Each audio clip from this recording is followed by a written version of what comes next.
Welcome to Flora Grove Gardens and to our very first how-to video. I'm Sally, and today we're going to teach you how to properly water your succulent or cactus arrangement if it lives inside.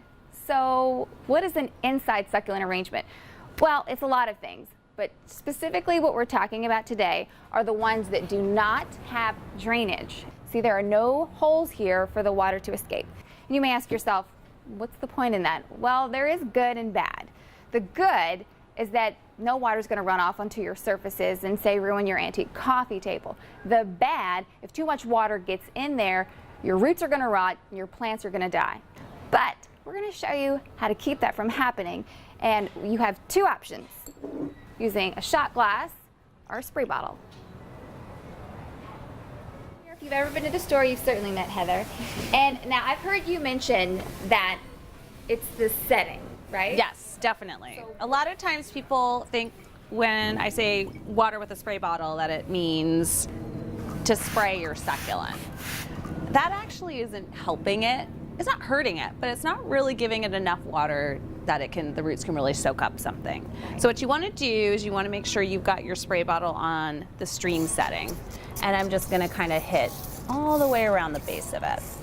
So we're really trying to focus more on the soil, not the foliage. Exactly. Like for this little example here, we've got lots of different types of succulents. On your bigger, kind of more solid pieces here, you're just gonna kind of aim towards the base of them. And I like to go all the way around, so I make sure I'm getting the roots on all sides. Got it. Then we've got some succulents in here that have lots of little roots, okay? So we wanna make sure that we're kind of getting in and out, back and forth, so that all those roots can get a little bit of water. And we're focusing on one plant at a time. I think that helps kind of keep track.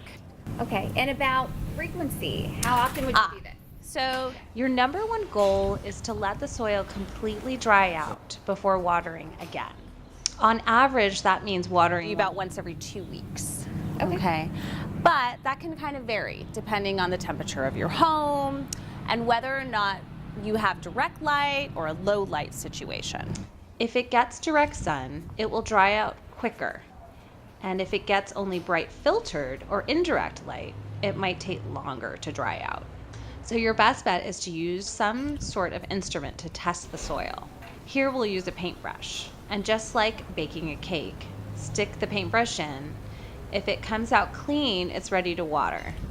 If any residue is left on the paintbrush, it needs more time to dry out.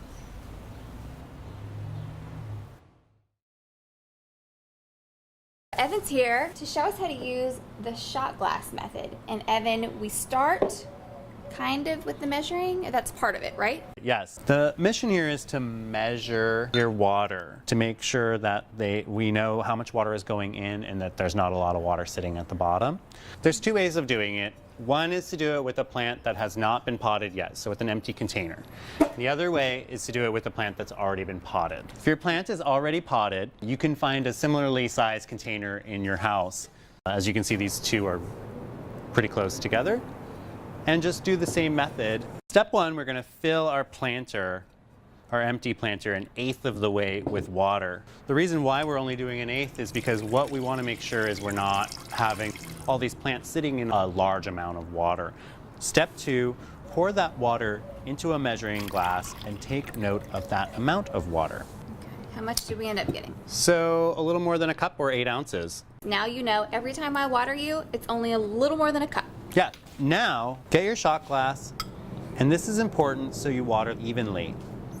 And we're just going to be distributing that cup of water throughout the container, focusing more of the water on the bigger plants and a little less of the water on the smaller plants. I would expect that you might even need more than that, but that's all it really needs. Yeah, it's just the 8. It's just a little bit of water. They have grown accustomed to living without water for long periods of time. So when they sit in water for a really long time, the roots begin to rot. So it's very important to make sure that you know how wet or dry they are. Using your finger and going to the first or second knuckle in the soil is one way of telling that's coming out pretty wet. so you know you can wait a while before you water it. Frequency, same as the spray bottle. Same as the spray bottle method, you're going to want to let it dry out in between watering, and that's going to vary depending on your lighting, depending on how warm your apartment is, those kinds of things. Okay, Yeah. great. Yeah.